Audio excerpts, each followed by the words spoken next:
Good afternoon, reading room. Thanks for joining me. I'm Dr. Annette Feravich. Got my little shawl on here because I was a little chilly. The wind is just kicking in over here in Michigan. You could probably hear it howling in the background every once in a while. Oh, you know what I didn't grab though? My glasses. All right. Probably have to go on a little search. All right, back. What? You want some music? Sure. Some good music? Not the same old, same old? Sure.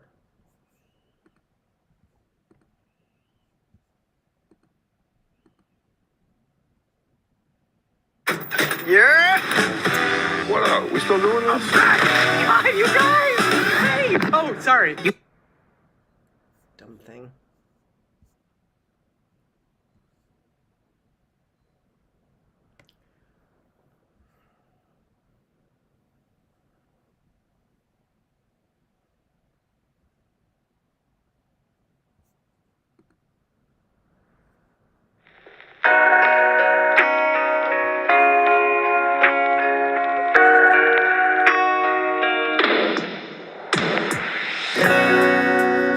She said, baby, do you ever miss being alone? I said, hell no, I don't. She said, do you really think I'm where you belong? I said, you know, and I know you're perfect for me. Everything I'll ever need, I ain't playing. What I'm saying, when I got what I got, I don't miss what I had. The old me before you belongs to the past. In the back of your mind, you might think there's something more I want. But when I got what I got, girl,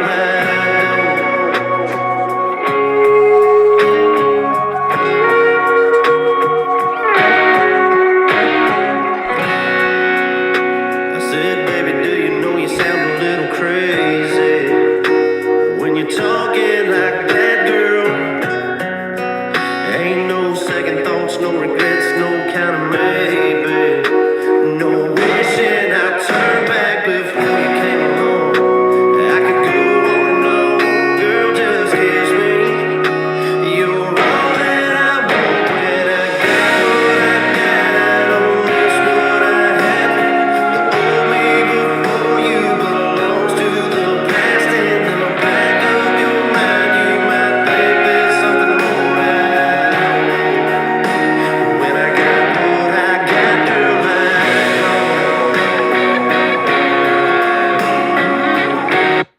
Oh, I love that song. All of a sudden, I don't know who sings these songs anymore.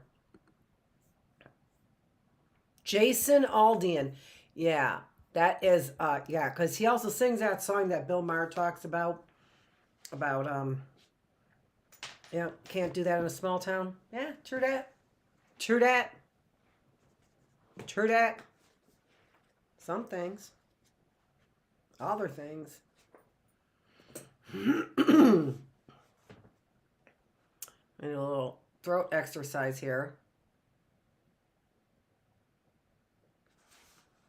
Thursday, June 21st, weight 127. If you remember, we said that, who is me? I don't know. Today was our last full day. It's a half a pound up. Today was our last full day on the water, and Jill was right about one thing. Her parents got tanked at dinner and were downstairs in their stateroom by 11 p.m. After her parents disappeared, Jill snuck downstairs with Rob and came back with an open bottle of Chardonnay they'd left on the counter and cups for all of us. Dad let me have a sip of wine once at his brother's wedding, but I'd never been handed a whole glass. Rob made a toast about gorgeous scenery and lovely ladies and a week to remember. And Jack laughed and rolled his eyes and then held his glass up and looked straight at me. To more than friends. If the moon hadn't been so bright, no one wouldn't have seen me blush, but it was, and they did. Rob made a hoarse sound. Jill smacked his bare arm. Jack and I laughed, and then we pulled out the big cushions the guys had been sleeping on all week and lay down on them and stared up at the stars. Lying next to Jack on the deck felt different from floating next to him in the water. He had one hand under his head, and I used his biceps and shoulder as a pillow. I fit perfectly against him, my head tucked up under his chin.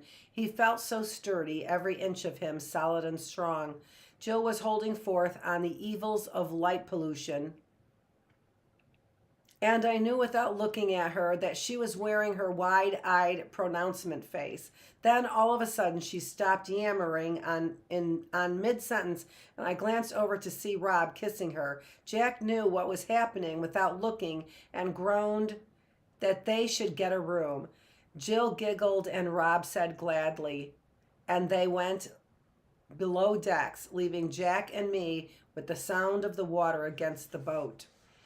The stars were so bright out here, and there were so many that the sky looked almost hazy with stripes of twinkling beams. Jack was quiet, and every time he took a breath, I felt his chest rise against my body. It was a different kind of floating, a tide that made me feel like I was drifting closer to him. Not physically, but on the inside. Jack must have felt it too, because right at that moment he turned and kissed my hair. He didn't say anything at all, just held his lips there, and he took a deep breath like he was trying to breathe me in. The wine was making my head warm, and I felt my heart speed up as I pressed my whole body closer to his. In one slow movement, he rolled toward me and slid his arm under the small of my back, pulling me tightly against him. His lips found mine, and he kissed me long and deeply, like he was hungry and he couldn't get enough. I wrapped both arms around his broad shoulders and felt the strength. Well, I don't want to necessarily read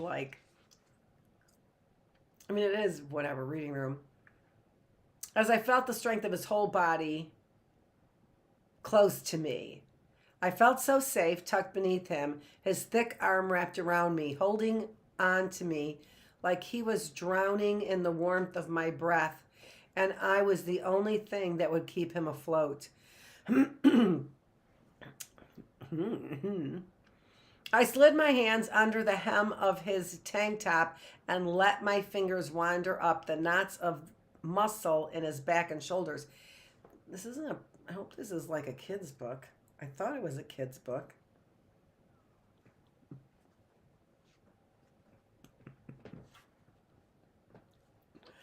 Let's see here.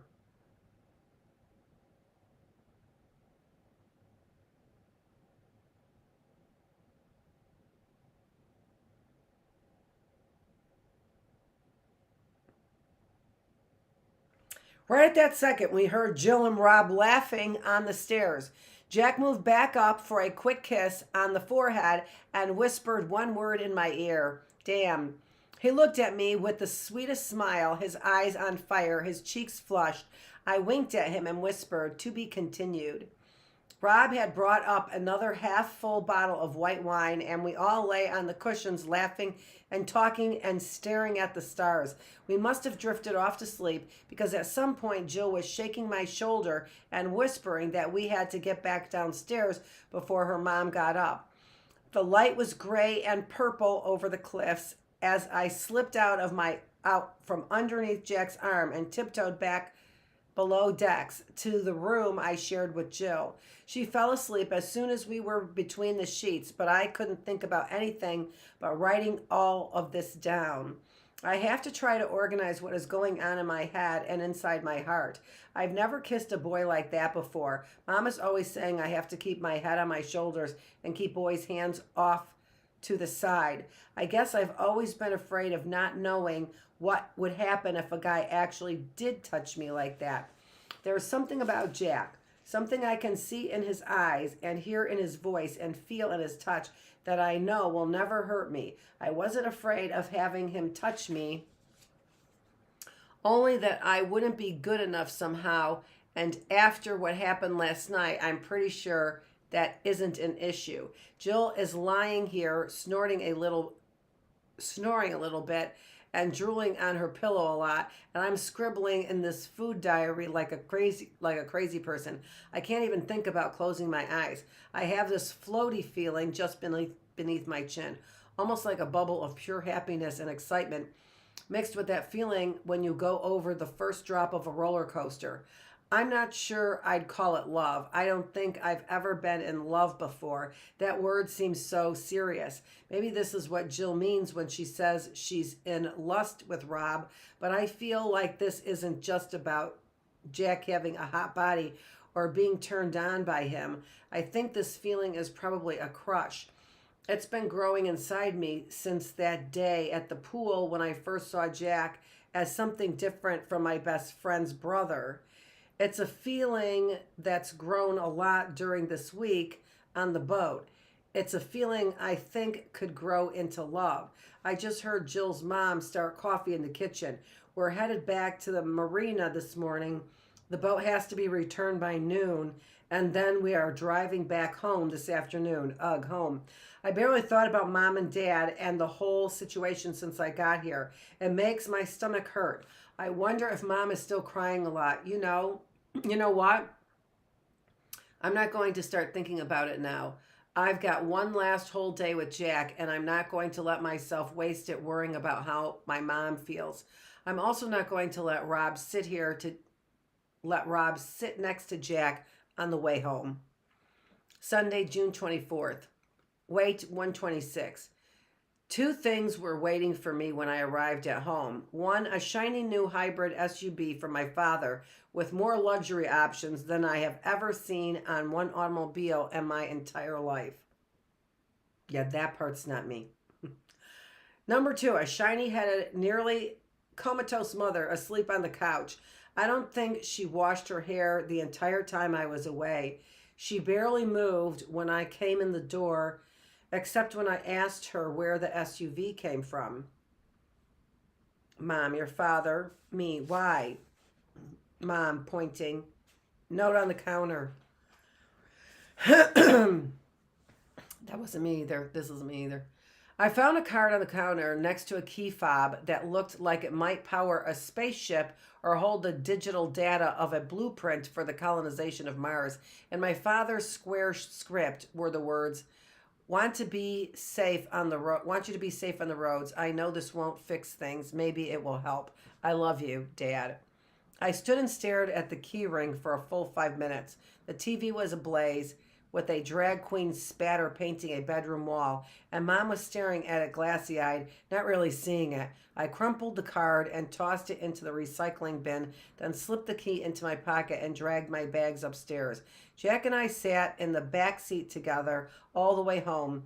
He held my hand and I fell asleep against his shoulder. I woke up as we drove into town, and the closer we got to my house, the worse my stomach felt. I realized I was dreading walking into the house, and when we pulled into the driveway and saw the only light coming from the window was the TV, I knew I'd find Mom asleep in her scrubs on the couch. It was totally depressing. Susan gave me a hug in the driveway and told me how glad she was I'd come with them and that I was welcome anytime. She made a point of grabbing both my shoulders and looking right into my eyes and repeating, anytime. Jack and Rob kept asking where the SUV and the driveway came from, and I kept telling them I didn't know, even though I deep down inside I knew exactly where it came from. Dad was right. The SUV doesn't fix anything, but it helps. I unpacked and went to bed. Yesterday was Saturday, and I woke up late, and Mom was still on the couch. I put my foot down. I made her get up and take a shower. I called the salon we go to and made an appointment, and I dragged her down the stairs to the shiny new SUV, pushed her into the driver's seat, then took her to get a cut, her roots done, and her eyebrows waxed. While she was in the chair, I got a text from Jack. Missed you at breakfast. Ditto. Whose SUV? Mine. Peace offering from Pop. No way. I want to ride. At salon, my Mayday mission with Mom. Call you later. It was good to get Mom out of the house.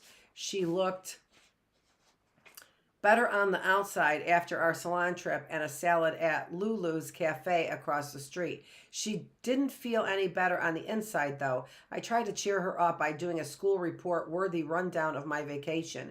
My week at Lake Powell. It was mildly edited. I showed her all the pictures and videos I took with my phone. Rob had brought along these thick plastic zipper bags and sealed tightly, and we took a lot of pictures out on the rafts. I flipped past a couple of Jack and me. I don't want to have to answer questions about him just yet. If I start telling everybody about him, I'm afraid I'll lose that floaty feeling under my chin.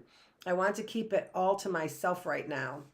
Mom smiled and half-heartedly munched on her salad, but back at home, she wound up on the couch again for another solid 6 hours. She was there again when I woke up this morning. All she can do is mope around and talk about how skinny and tan and beautiful I look.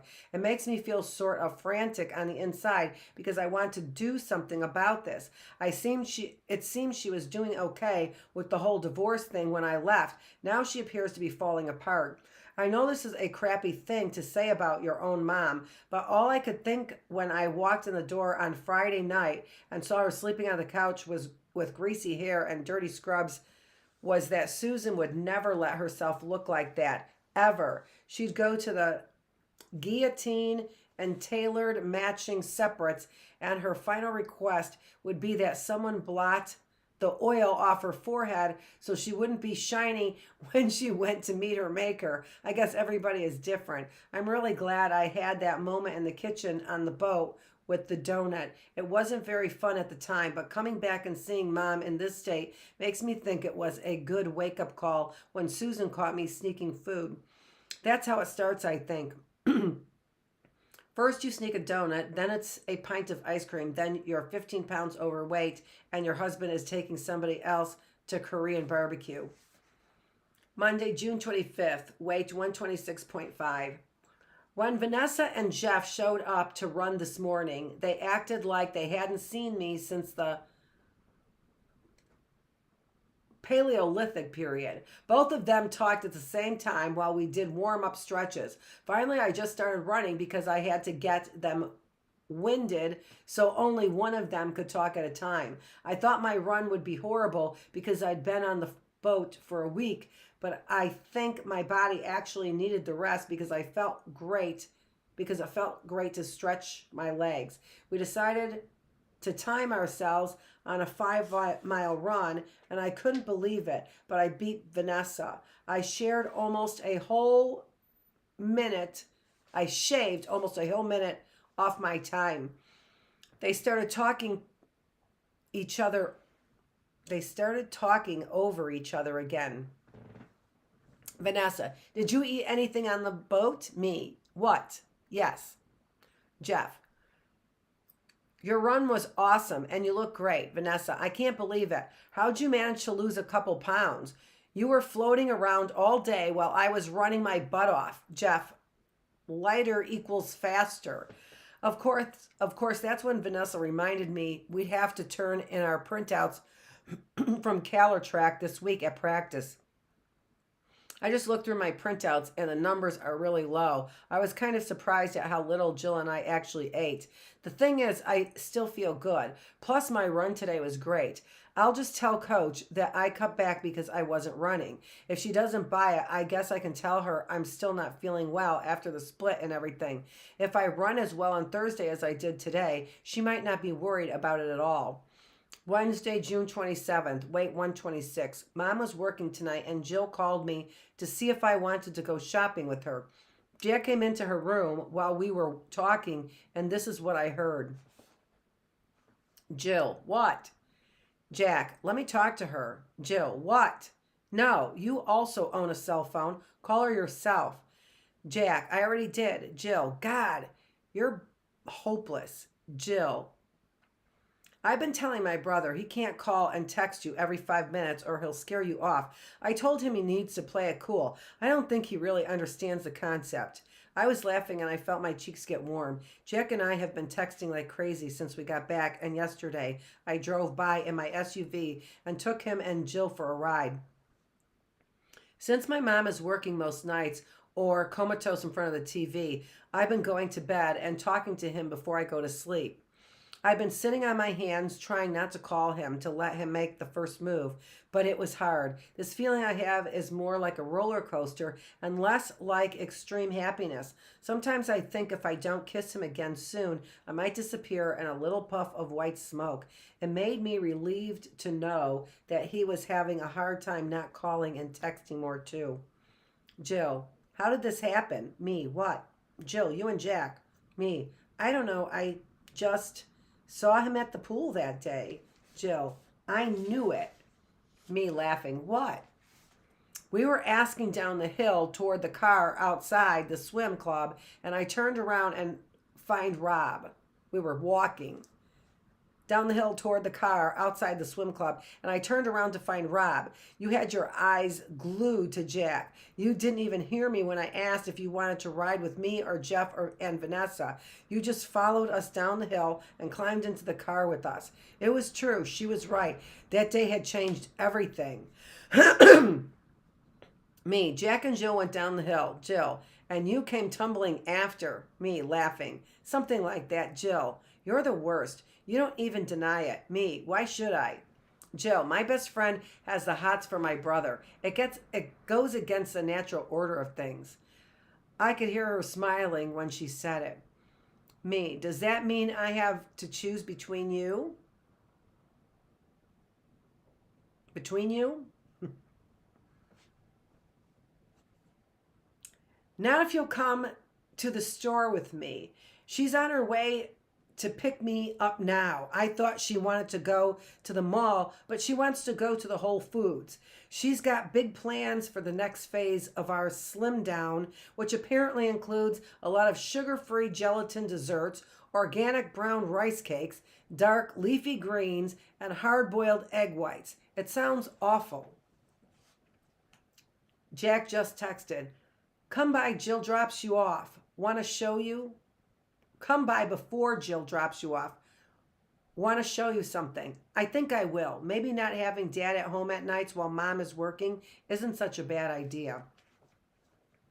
Later, Jill insisted on buying me the same groceries she got for herself. She said she's going to try to get down to 1,000 calories per day this week. Me, I don't think I can do that. Jill, sure you can. You'll actually feel more full because these rice cakes totally swell up inside you and fill you up. Me, yeah, but I have to run a lot, and Coach is going to expect a lot more calories than I can get from rice cakes and leafy greens. Jill, so?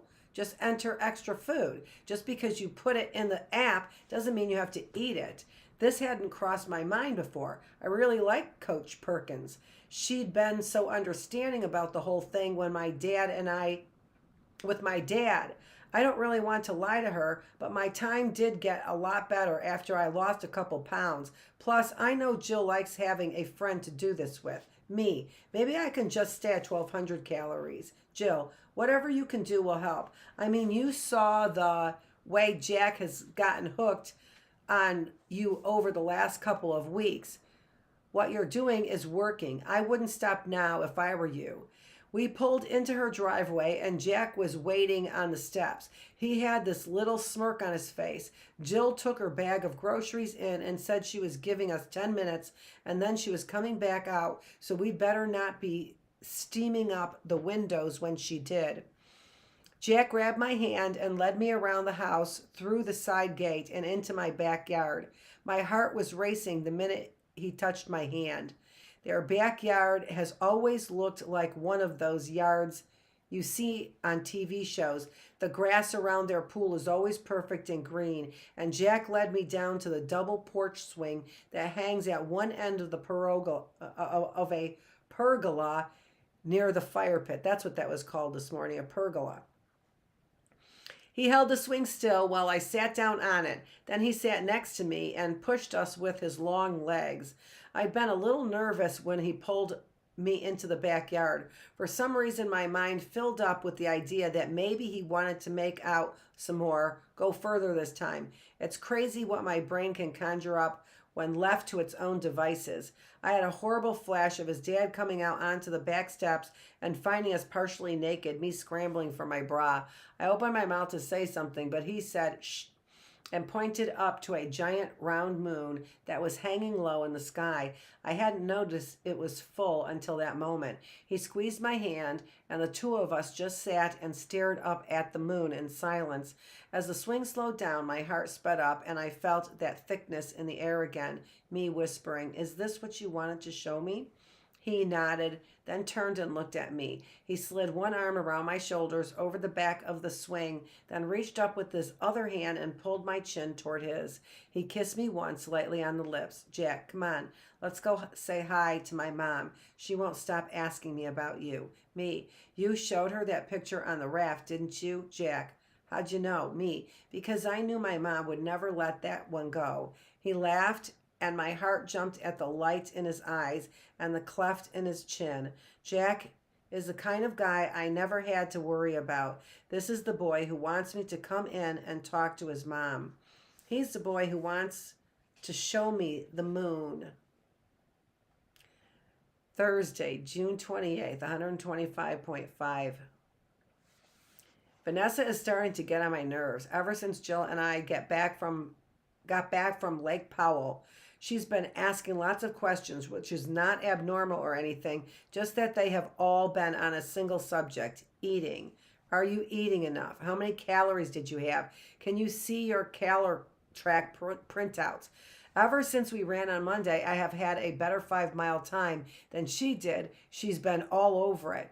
At practice yesterday, when we handed in our calorie printouts to Coach Perkins, she wanted to compare totals. If Coach noticed I hadn't eaten very much on vacation, she didn't seem to care. She certainly did seem to notice when I choked my best time ever on a 5-mile run. When I clocked my best time ever on a 5-mile run. We were doing cool down stretches on the lawn in the bigger shadow cast by the gym when she walked over, put her hands on my shoulders, and announced my time to the whole team. "Coach, ladies and gentlemen, this is what I'm talking about. Trimming almost a whole minute off a 5-mile run isn't easy. It takes determination and training as much during the summer as you do during the year." Jeff made a couple of whoop whoop, and then everybody started clapping. Vanessa just sort of looked at me. She was pretty quiet in the car on the way home and then suggested we stop at Buster's Burgers for lunch. Jeff, "No can do, lovely lady. I'm on a strict budget that I plan to blow on dinner and a movie with you tonight." Me, we're all going out tonight. Let's just eat lunch at home." Vanessa, "I guess. Are Rob and Jill still coming?" "Last I heard, I'll text her to confirm." Well, we pulled into my driveway and Jeff asked if I wanted to ride over to Jill and Jack's early so we could all leave from their place. I told him I'd just meet them there. I had a rice cake and half a can of tuna for lunch, along with 3 full glasses of water, and I almost couldn't finish the last glass of water. I felt stuffed. As I was forcing down the last swallow, my phone buzzed. "What are you doing?" "Choking down a 3rd glass of water." "Atta girl." Me, "Rice cakes are tasteless but filling." Jill, "See you soon." I drove over to Jill's about an hour before I was supposed to be there because I was bored and because I knew she wouldn't care, but mainly because I wanted to see Jack. He had just finished mowing the lawn. He was wearing only a pair of gym shorts and he was covered in sweat. I parked at the curb and watched him push the lawnmower into the garage. Then he turned around and walked down the driveway, his whole body glistening in the sun like somebody had oiled him up. When I stepped out of the car, he had this mischievous grin on his face, and he came at me like he was going to hug me. I giggled like a total girl and squirmed away, squealing about how he was going to get me all gross.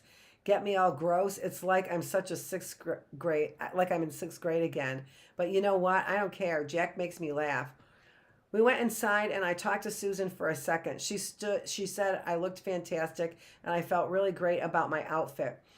We were all going to dinner and a movie tonight, and I decided to just keep it casual, but I blew out my hair and put on some mascara and a little bit of eyeliner. I forgot that the whole week on the boat, neither of us wore makeup or looked in the mirror much.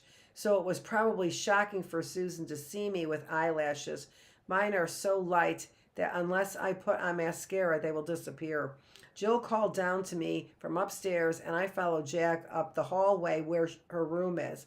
At the top of the stairs, he pecked me on the lips before he went into his room.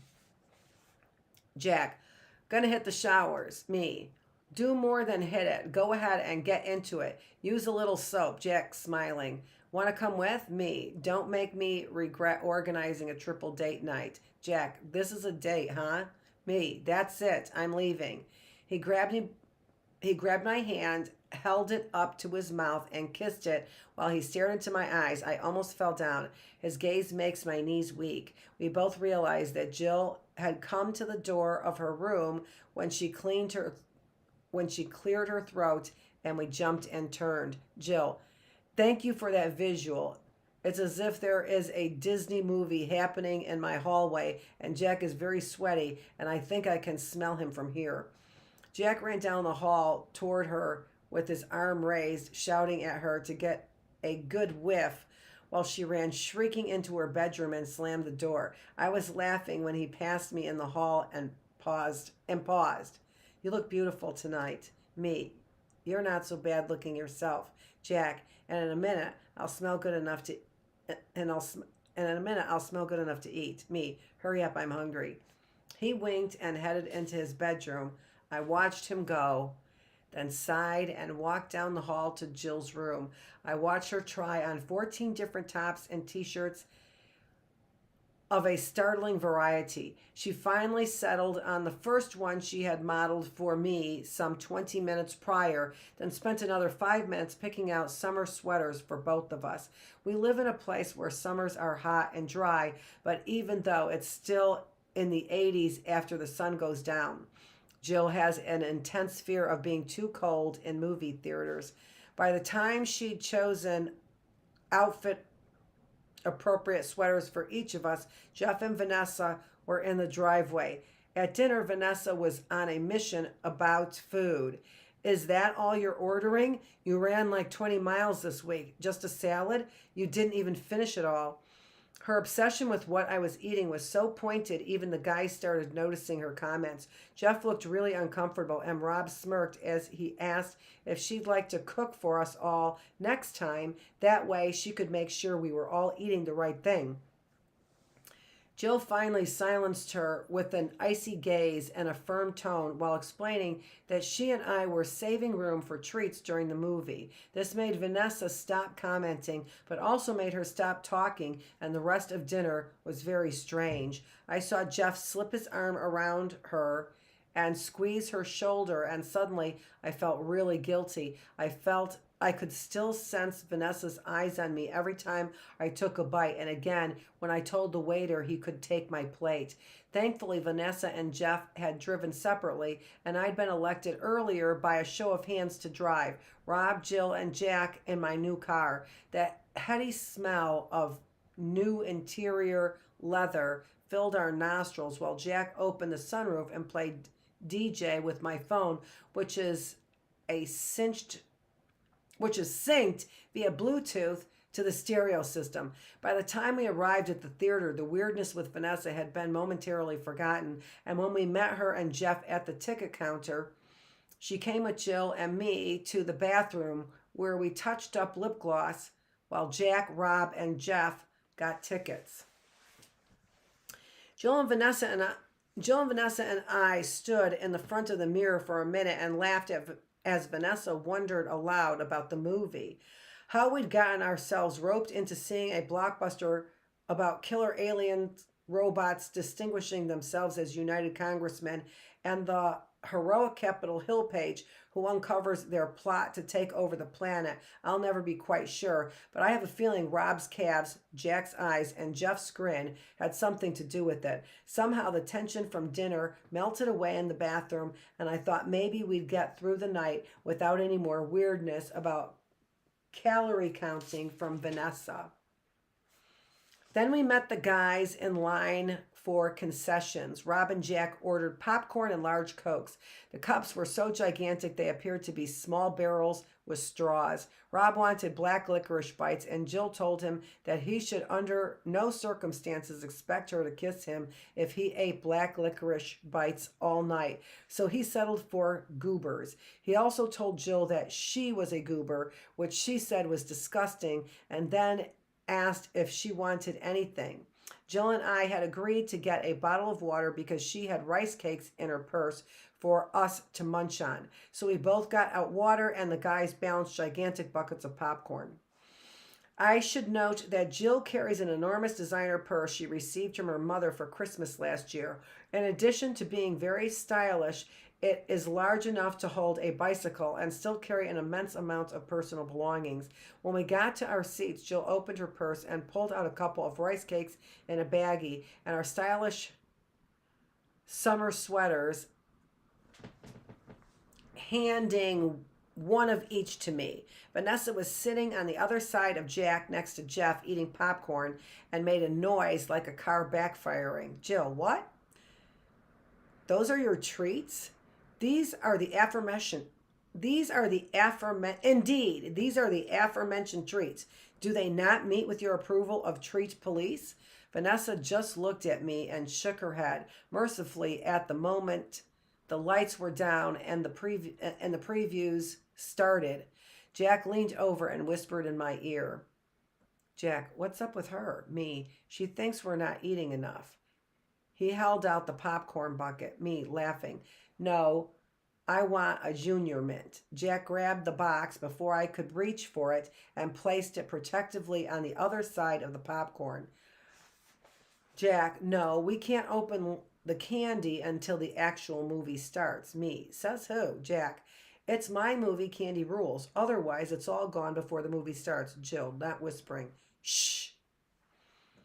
About the time the incredibly buff young Senate page discovered the body of his boss had been inhabited by an alien robot who was headed to the White House for a meeting with the president, I got really cold and pulled on the sweater Jill had loaned me.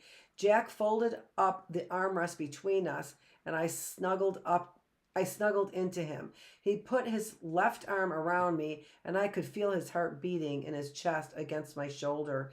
As the Senate page led a special forces contingent to a final battle against the alien robots on the stairs of the Lincoln